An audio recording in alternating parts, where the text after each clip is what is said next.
Et il y a cette mémoire, ces mécanismes. Il y a le matin qui nous saute dessus. Et c'est parti. Voilà. Ce conditionnement. Oui. Ce conditionnement, on le subit, on peut le ressentir, mais c'est ce qu'il faut. La voie du soi-regard, c'est prendre conscience. Être en regard intérieur, puisqu'on va comprendre que tout est vécu en nous. C'est être en relation et porter des regards sur les états qui nous traversent, tout ce que nous vivons.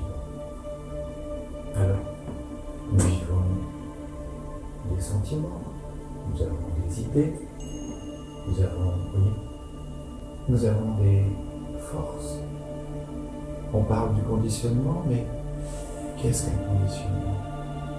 On le sent en nous à un moment donné, c'est quelque chose qui nous pousse, mais dans cette force qui nous pousse, on perd totalement conscience et on entre dans cette force qui, elle, s'exprime.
C'est très différent d'être en véritable relation avec quelqu'un que lorsqu'on est pris dans un mécanisme ou dans un... La vie a une autre saveur, a une autre... On vit véritablement dans un espace, voyez. On n'est pas pris dans une masse, une force, voyez, qui nous oblige à faire quelque chose. On est libre dans un espace vaste, voyez.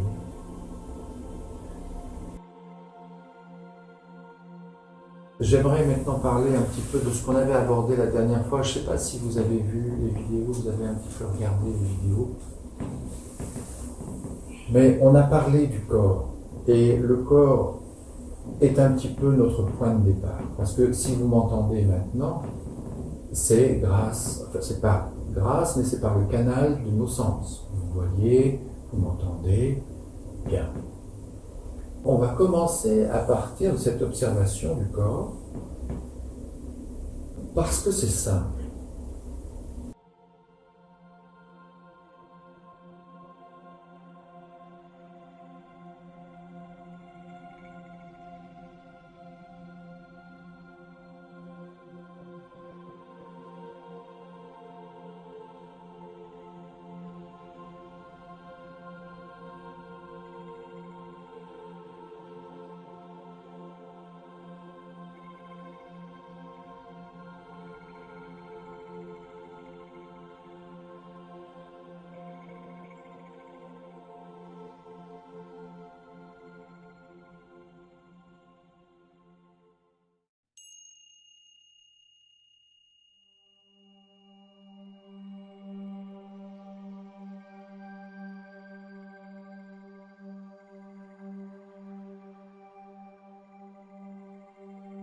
Si on étudie un sens, vous pourrez mettre tous les sens. On va regarder un petit peu le toucher, mais à la place de la main, par exemple, on va pouvoir mettre la bouche, le nez, l'œil, l'ouïe, et même plus tard, on pourra mettre le moi, parce qu'on va comprendre que le moi fonctionne de la même façon que notre corps physique. Alors, il fonctionne de la même façon, évidemment, il n'est pas tangible comme nos sens, comme le corps, mais il est construit. Le moi s'est construit. Alors, on va étudier un petit peu ce corps. On va prendre le toucher, pourquoi pas? Ça vous va? Bien. On a donc la main, et si on regarde cette main non contactée, elle vibre. Voyez, elle ne demande rien. Parfois elle demande. Parfois on a envie de toucher. Voyez. Donc le toucher a parfois envie de toucher. Mais là, la main est tranquille. Elle est dans sa vibration, on pourrait dire, naturelle. La main est passive et réceptive. Elle est en attente de contact. Bien. Quelque chose vient et la contacte. Et là, il se passe quelque chose dans le corps. On peut le vivre et ressentir ce qui se passe. Mais on peut ne pas ressentir ce qui se passe si notre conscience est ailleurs. Vous voyez? Il y a quelque chose là de très spécial. La lumière de conscience est là, donc je vis le contact. Si la lumière de conscience était ailleurs, je ne vivrais pas. Alors on va dire, est-ce que c'est le corps qui vit ou est-ce que c'est quoi?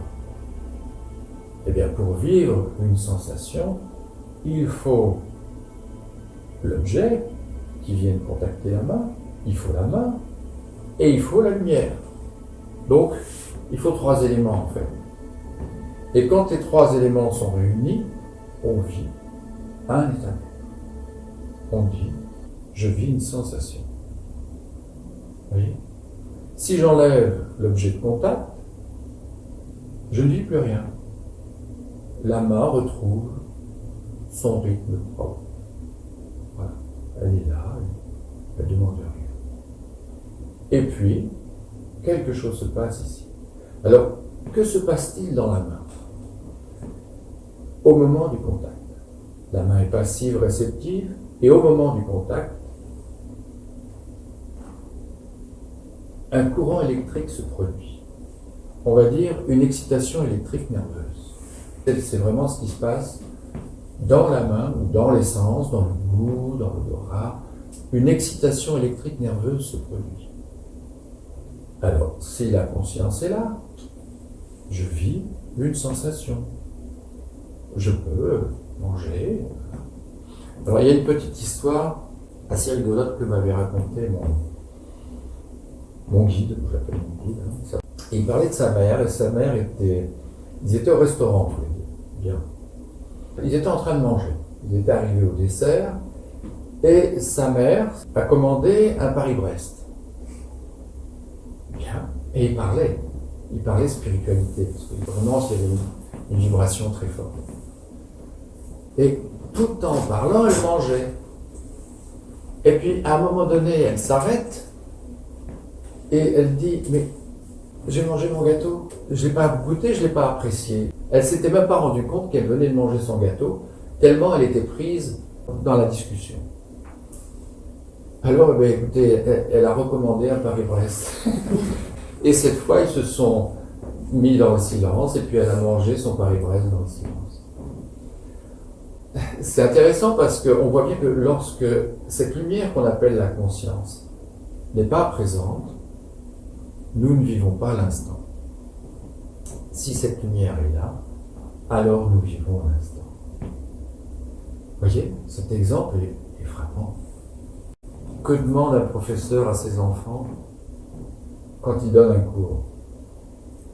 Silence, s'il vous plaît.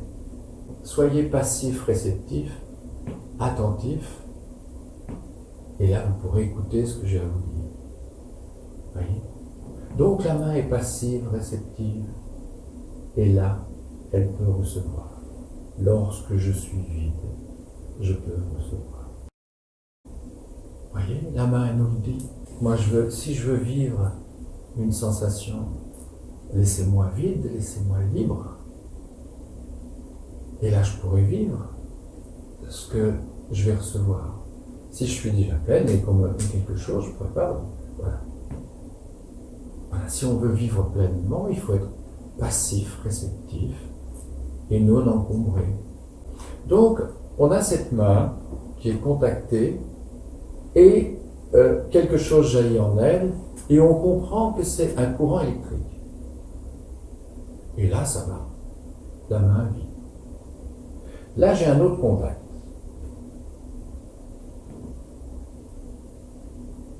Et là, ça va moins bien déjà. Il y a une différence entre ça et ça. Vous voyez? Et j'y vais, je peux y aller. Et oui, il y a une différence. Là, il y a quelque chose qui va. La main me dit, ça va. Voilà. Mais là, ça ne va plus. Au niveau du contact, le corps aurait envie de se retirer. Voyez. Et si je continue et si je fais attention à ce qui se passe à l'intérieur, quelque chose se ferme. Voyez. Là, ça ne se ferme pas vraiment, mais à un moment donné, si ça devient très fort, il y a une fermeture à l'intérieur.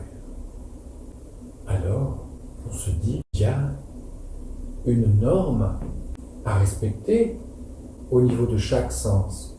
Si on vous met maintenant trop de sel dans ce que vous mangez, on dit oui, là aussi il y a quelque chose. Voilà. S'il y a trop de lumière maintenant dans la pièce, on se dit ah oui mais voilà, trop d'intensité. Et le sens n'est pas en accord. Quelque chose qui ne va pas.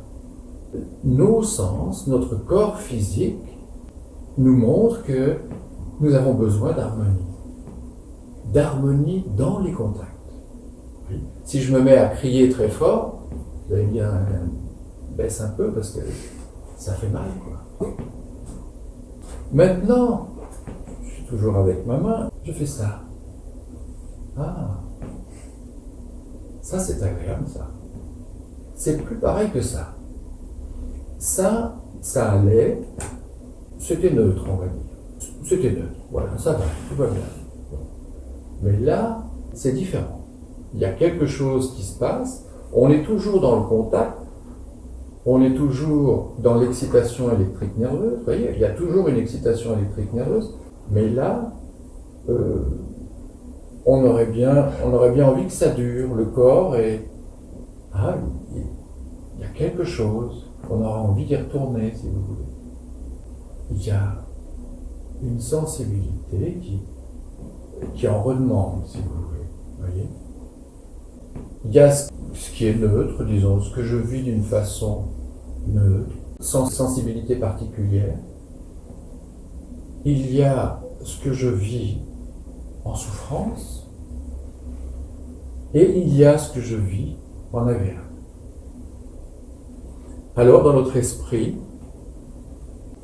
on va isoler la souffrance, le neutre et l'agréable. Voyez? Mais le fond, voyez, dans notre esprit, c'est très arrêté.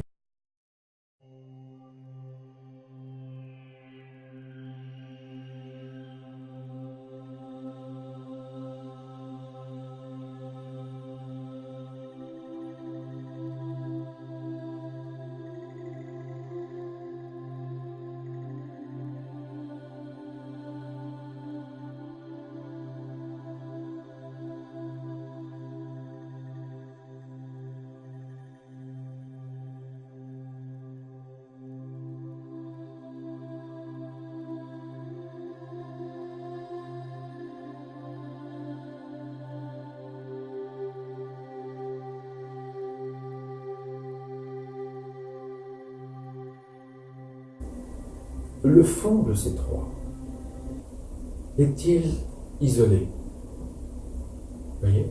C'est toujours du toucher. Toujours du toucher. Il n'y a pas de séparation entre les trois. Il y a une unité en fond. Ce qui va faire la différence entre les trois, c'est la puissance du contact, l'intensité de ce qui est vécu en nous, en tant que douleur, neutre, plaisir. On a dans notre esprit isolé ce qui est bon, ce qui n'est pas bon, le neutre.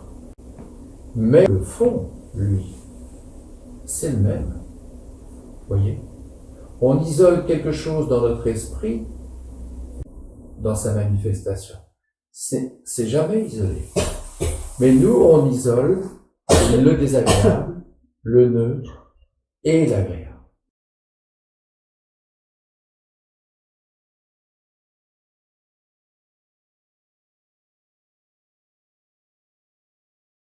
On peut très bien observer ça dans notre dimension psychologique et se dire, mais voilà, j'ai isolé les gens qui me sont désagréables, les gens que j'aime, et puis les gens que je croise, dis bonjour, voilà.